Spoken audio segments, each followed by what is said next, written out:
Demi Lovato. That's who you're here to see. All right, let's bring her out to the stage. Oh, there she is. You guys like that? I'm a little verklempt, I'm not gonna lie. Let me compose myself first. Whew. Fifth album. Tell us what's new. How's this different from the rest? My fifth album is different and it's better because I spent so many years trying to figure out what the public wants, trying to get my music out there, focusing on what's going to be a hit song rather than just letting it come organically. And when I was able to do that, when I was able to let go, going into this next album, I told myself, I was like, I don't care if it's gonna be accepted by everyone. What I want is, I want to make sure that I'm true to who I am and authentic to myself as an artist. So that's what's different on this album. Yeah. At what point did the title track and the name of the album come into focus? Well, I, throughout the album, had always said, I want my music to be empowering, and I want this album to reek of confidence. And, once we started making the music, and obviously I wrote a song with Max Martin, who's incredible, and some of the people that are at his camp. Whenever we wrote the song, it was called Confident, and we were like, okay, you know what?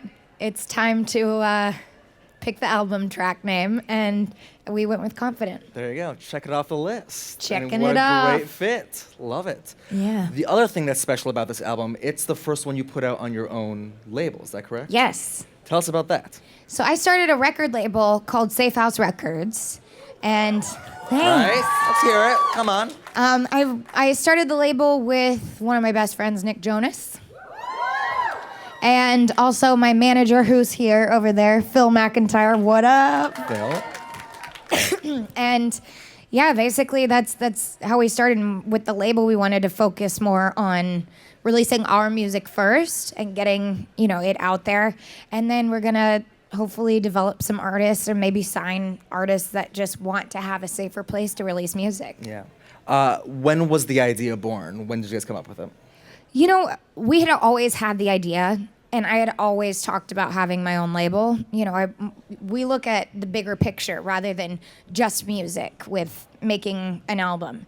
We've both become, Nick and I, and also Phil, we've all become really, we've become business people. I'm a businesswoman. So with that being said, I thought it was time to branch out, and the idea kind of came together about a year and a half ago, like officially.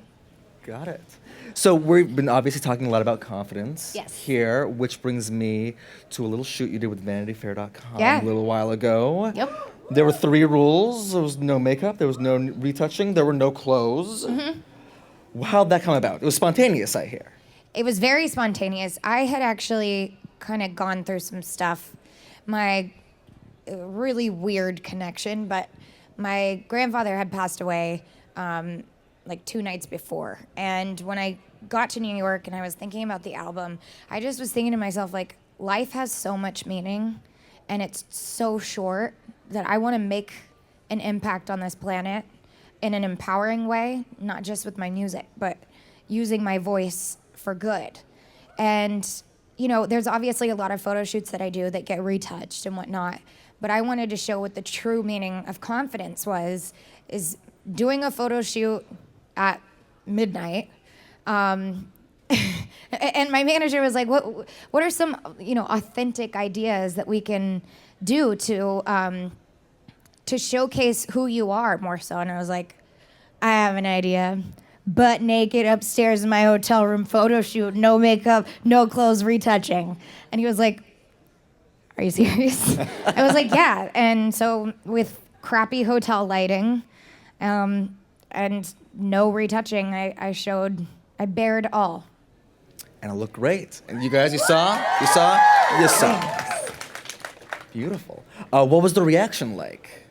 The reaction was, I actually expected backlash from that, because sometimes when you do photo shoots like that, people will say, oh, you're just trying to get attention, or, where do you go from there? And for me, I actually, when I saw the response, I was so relieved and so happy that people saw the deeper meaning in it. And I thank Vanity Fair for doing that with me, because it really spoke volumes. And yeah, I'm really happy that people understood the message, because that's what it was about. Yeah. You got, what is it, 31.4 million followers on Twitter. You got a lot of people out Yeah. there listening to what you got to say. What do they say to you? What are some of the favorites kind of outreach you've gotten from fans over the years? My fans are extremely supportive, and I'm very, very grateful for it. I have fans in here that I've known for literally like 7 years now, and first name basis, everything. It's incredible to have a loyal fan base, and so to hear the support that I get from them, and also the really inspiring messages like, you saved my life, or you helped me come out to my parents, or you helped me get help for my issues. It's really meaningful to me. So when you do something like a shoot like that, are you thinking about those Absolutely. people out there? I'm thinking of every single person that looks in the mirror and says, that flaw, that flaw, that flaw, I need to get rid of it. I'm not good enough. Because that's what I did for so many years. So not only was it empowering and hopefully inspiring to many people, it was actually very empowering and liberating for myself to be like, here, take it or leave it. Like, I got a bruise on my butt in one of the pictures. And yeah, that's it. That's me. I want to encourage people to be themselves, especially in this day and age where there's so much Photoshop and retouching and Instagram. We got to stay true to who we are. Yeah. Going back to the album, it closes on a very personal song. Yeah. Called Father. Mm-hmm. Tell us a little bit about that song, first of all. Father was a song that I wrote with an amazing artist named Lale. She's a Swedish artist, and she's incredible.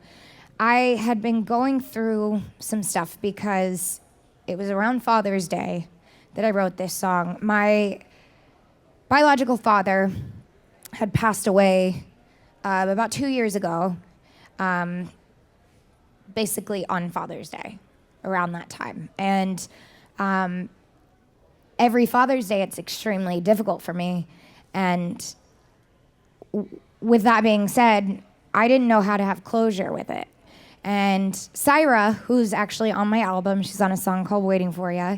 She's another artist and one of my best friends. And I called her and said, I don't know what to do. What do I do? And she's like, why don't you write a song about it? So I faced my fears, and I wrote a song called Father. And what was it like when you're working with another songwriter on something so personal? Because they're seeing a side of you very personally before you put it out in the world. Right. I'm an open book. Like my motto is to not have secrets with the world, because then you just you walk on eggshells trying not to let the world find your deepest, darkest secrets. So I just put it all out there and hope that it inspires someone. With that situation, Lale and I were sitting in the room, and I just spilled my guts out to her, told her the story. One day I'll tell the story. It's a lot, but one day I'll tell the story. And she kind of let it digest and came to me with the idea, and then I finished the song. That's great. When I remember a while back, a few years ago, when you were recording Skyscraper, had a bit of it was an emotional recording. When you're doing a song like Father or Stone Cold, the kind of raw stuff, does it get emotional in there? Absolutely. Every time that I record a song, I need to relate to it, whether I wrote it or not. Most of the songs I wrote on this album, but Skyscraper I didn't write on, and you can really hear me connecting to the song. So with that being said, it was very difficult for me to write and record that. Mm-hmm. Father. Yeah. But you're one tough chick. Yeah. Right? Let me ask you, what scares you? What scares me? Yeah. I don't like spiders. Spiders. But I have a really hard time killing them. Okay. I don't know where that came from, but recently I saw a spider in my shower, and then I like flooded the shower so it would, go down the drain, and then I started crying. I was on my period. Heightened emotions. But I started crying, and I was like, it didn't deserve to die. And then that's kind of stuck with me every time I go to kill a spider, so I'm just like, let it go. As long as it's not in my bed, then it's crossing my territory. Yeah. And I got to take care of it. Yeah.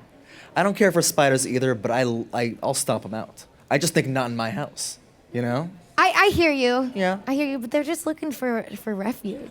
Okay. Do you have to have Wilmer come and kill them? Does he do that?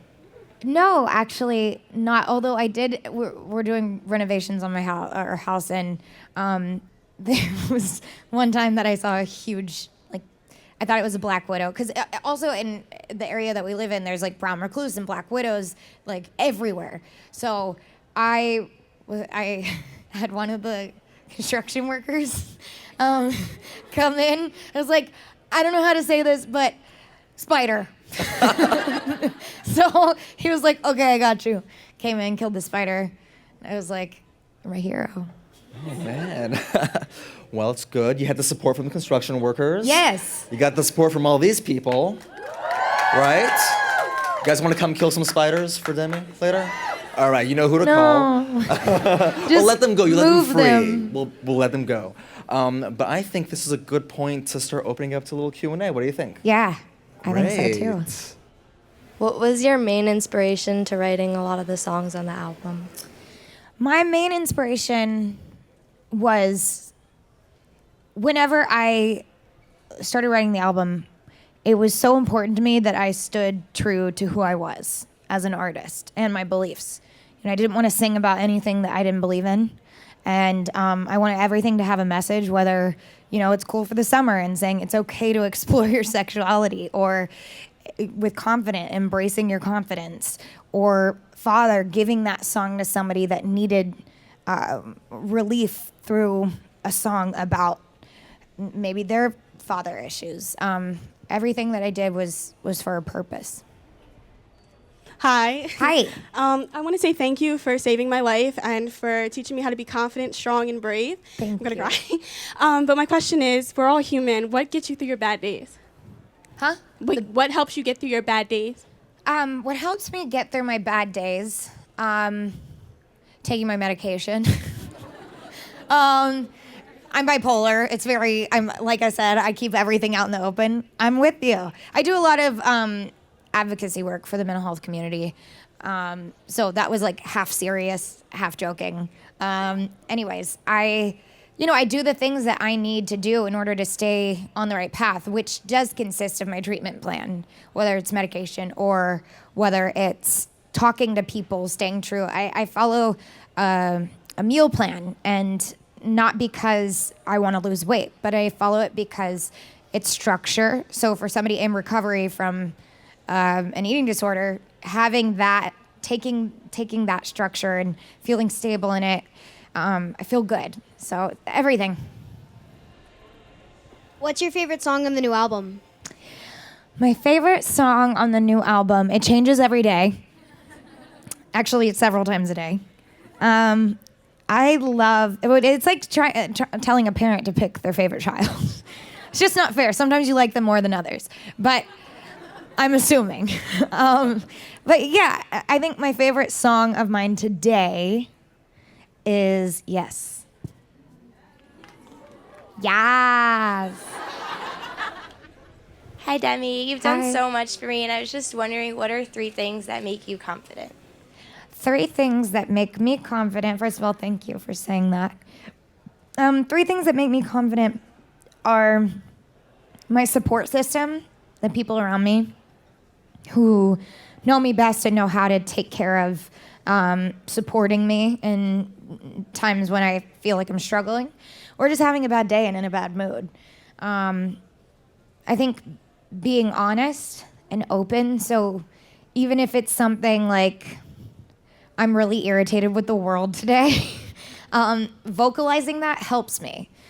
Sometimes you just have to take the power away from keeping an emotion inside of yourself.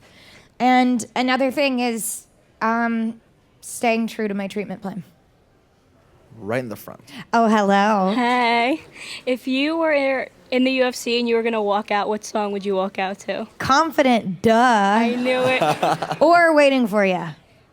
Waiting for You is like, I'm gonna beat your ass. Hi, Demi. We came all the way from Bonaire. And, Where? Bonaire.